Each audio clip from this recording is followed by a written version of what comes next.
நாம் இன்றைக்கி பார்க்க போகிறது ரொம்ப ஈஸியான கிறிஸ்மஸ் கேக்கு தான் பார்க்க போகிறோம். இதுக்கு பார்த்திங்கன்னா ரொம்ப சிம்பிளான பொருட்கள் தான் தேவைப்படும். இதில் பார்த்திங்கன்னா ஆல்கஹால் அது எதுவுமே நம்ம ஆட் பண்ணாமல் பண்ணியிருக்கோம். ரொம்ப டேஸ்ட்டாக இருக்கும். ஸோ ட்ரெடிஷ்னலாக கிறிஸ்மஸ் கேக் எப்படி பண்ணுவாங்களோ அதே மாதிரி இருக்கும். ஸோ எப்படி பண்ணுறதுன்னு பார்க்கலாம். இதுக்கு நம்ம ஆரஞ்சு ஜூஸ் எடுத்துகிட்டு பாதாம், பிஸ்தா, முந்திரி, அதுக்கப்புறம் செர்ரி, tutti frutti, உங்கள்கிட்ட டேட்ஸ் இருந்தால் டேட்ஸ், திராட்சை எல்லாமே போட்டுட்டு ஒரு 30 நிமிஷம் ஊற வச்சிடலாம். நம்ம இதை அப்படியே நம்ம ஃப்ரிட்ஜில் வச்சா கூட ஓகே.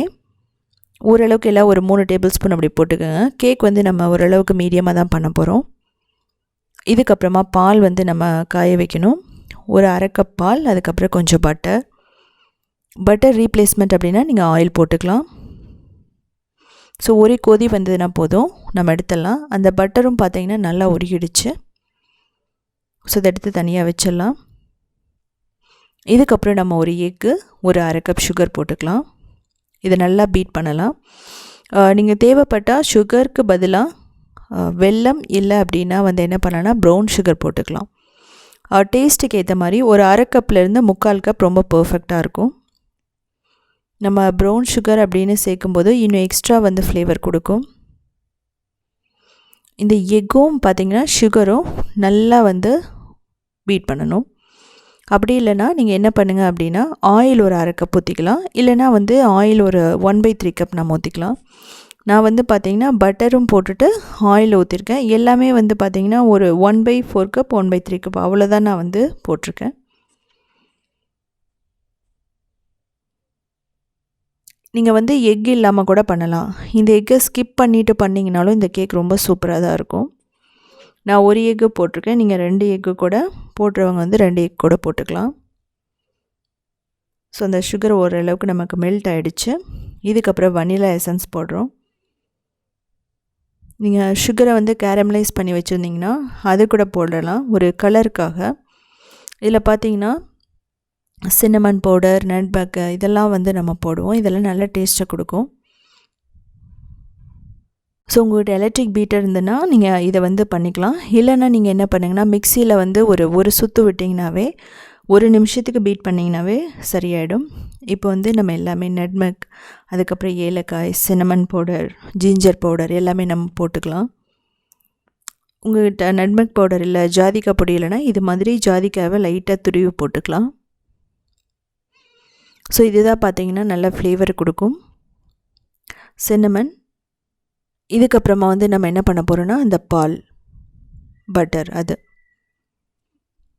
ஸோ இதையும் ஊற்றிட்டு நம்ம எல்லாத்தையும் நல்லா மிக்ஸ் பண்ணணும்.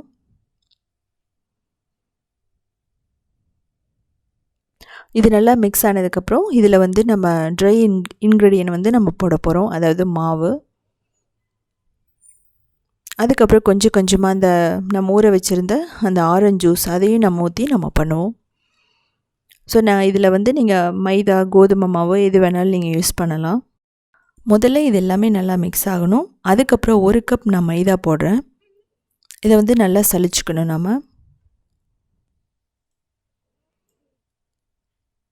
நீங்கள் ஏற்கனவே ஒரு பேப்பர் மேலே, நான்ஸ்டிக் பேப்பர் மேலேயோ இல்லை பட்டர் பேப்பர் மேலேயோ நீங்கள் என்ன பண்ணிக்கலாம் அப்படின்னா இதை நல்லா ஒரு 2-3 தடவை நீங்கள் சலிச்சு கூட வச்சுக்கலாம். ஏற்கனவே ரெடி பண்ணி வச்சிட்டிங்கன்னா இது ரொம்ப ஈஸியாகிடும். ஸோ நான் 1/2 கப் போட்டிருக்கேன். அதுக்கப்புறம் baking powder 1 teaspoon, baking soda அரை டீஸ்பூன் போட்டிருக்கேன். கொஞ்சம் ஒரு 1/4 டீஸ்பூன் உப்பு. இதெல்லாம் போட்டு திரும்ப நம்ம சலிக்கிறோம். 1/2 கப் மாவு, அதுக்கப்புறம் பேக்கிங் பவுடர், பேக்கிங் சோடா எல்லாமே இதை போட்டுட்டு நம்ம நல்லா மிக்ஸ் பண்ணணும். அதுக்குன்னு நீங்கள் ரொம்ப நேரம் வந்து நம்ம ரொம்ப மிக்ஸ் பண்ணிகிட்டே இருக்கக்கூடாது. அப்படி மிக்ஸ் பண்ணும்போது என்னாகும் அப்படின்னா அந்த பேக்கிங் பவுடர் எல்லாம் போட்டிருக்கிறதுனால கெட்டியாக ஆரம்பிச்சிடும். உங்களுக்கு கட் அண்ட் ஃபோல்ட் மெத்தட் தெரிஞ்சுன்னா நீங்கள் அப்படி கூட பண்ணலாம். ஸோ இது ரொம்ப கெட்டியாக இருக்கிற மாதிரி இருந்துன்னா நம்ம ரெடி பண்ணி வச்சுருக்கிற ஆரஞ்சு ஜூஸ் வந்து நம்ம ஊற்றிக்கலாம்.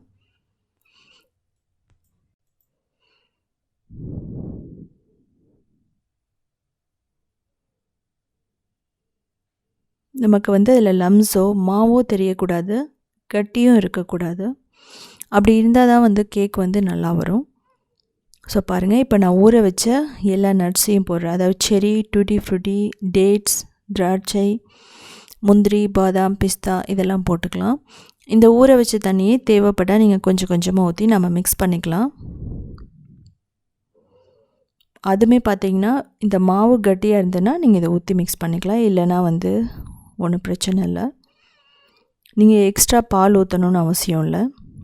ஆரஞ்சு ஜூஸே பார்த்திங்கன்னா நல்ல டேஸ்ட்டை கொடுக்கும் இந்த கேக்குக்கு. இது நீங்கள் போட்டதுக்கப்புறம் நம்ம ஜென்டலாக நல்லா மிக்ஸ் பண்ணணும். இது பார்த்திங்கன்னா எப்படி இருக்குன்னா நம்ம ஆரஞ்சு ஜூஸில் ஊற வைக்கிறது அந்த ரம் வைனில் ஊற வைக்கிற மாதிரி அந்தளவுக்கு நல்ல டேஸ்ட்டாக இருக்கும். நீங்கள் ஓவர் நைட் கூட நம்ம ஊற வச்சிடலாம்.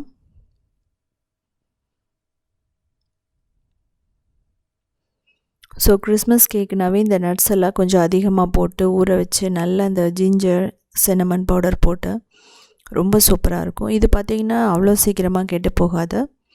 நம்ம ஃப்ரிட்ஜில் 1 வீக் வரைக்குமே நம்ம வச்சுக்கலாம். ஸோ நான் எக்லெஸ் கிறிஸ்மஸ் கேக்கும் போட்டிருக்கேன், நீங்கள் போய் பாருங்கள். இப்போ நான் கொஞ்சம் தேவைப்படுது அந்த பேட்டருக்கு. அதனால் ஒரே ஒரு டேபிள் ஸ்பூன் மட்டும் ஆரஞ்சு ஜூஸ் நான் கொஞ்சம் கொஞ்சமாக ஊற்றிட்டு நான் மிக்ஸ் பண்ண போகிறேன். அதுவும் ஜென்டிலாக தான், ரொம்ப வேகமாக நம்ம இந்த பேட்டரை அடிக்கக்கூடாது. ஸோ நமக்கு இப்போ ரெடி ஆகிடுச்சு. நம்ம ஒரு டீனில் போட்டுக்கலாம். ஏற்கனவே மாவு தூவிட்டு நம்ம கொஞ்சம் ஆயிலில் தடவி நம்ம வச்சுருக்கோம் எல்லாமே பர்ஃபெக்டாக. அது மாதிரி டீனில் போடும்போது நமக்கு என்ன ஆகும் அப்படின்னா ஒட்டாமல் வந்துடும். இது மாதிரி ரிப்பன் கன்சிஸ்டன்சி மாதிரி இருக்கணும் உங்களுக்கு. 2 தடவை தட்டிக்கலாம். இதுக்கப்புறம் செரி உங்கள்கிட்ட நட்ஸ் இருந்ததுன்னா அது எல்லாமே வச்சுக்கலாம். முந்திரி, பாதாம், tutti frutti எல்லாம் போட்டுட்டு நம்ம அவன்லேயே பேக் பண்ணலாம். ஓடிஜி, கடாய், ப்ரெஷர் குக்கர் எல்லாத்துலேயுமே பேக் பண்ணலாம். 10 minutes 250 டிகிரியில் நான் ப்ரீ ஹீட் பண்ணிவிட்டேன்.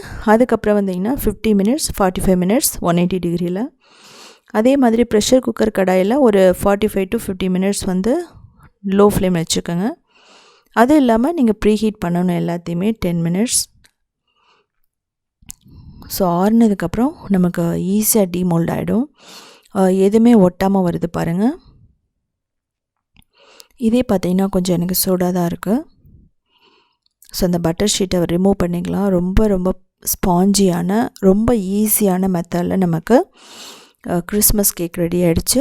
நம்ம இது கிறிஸ்மஸ்க்கு மட்டுமே பண்ணாமல் நம்ம நம்ம வீட்டில் டெய்லி கூட நம்ம பண்ணலாம். நம்ம டீக்கு எடுத்துக்கிட்டால் கூட இது ரொம்ப சூப்பராக தான் இருக்கும். ஸோ இது அறுத்து பார்க்கலாம் எப்படி இருக்குன்னு சொல்லிட்டு கட் பண்ணி பார்க்கலாம். இதில் நீங்கள் பார்த்தீங்கன்னா ஓடிஜி அவன் அப்படிங்கும்போது நீங்கள் ஓடிஜியில் பேக் பண்ணும்போது டேஸ்ட் ரொம்ப அதிகமாக இருக்கும். பட் கடாய் அப்படிங்கும்போது நீங்கள் அயன் கடாய் யூஸ் பண்ணுங்கள். அலுமினியம் ப்ரெஷர் குக்கரை யூஸ் பண்ணுங்கள்.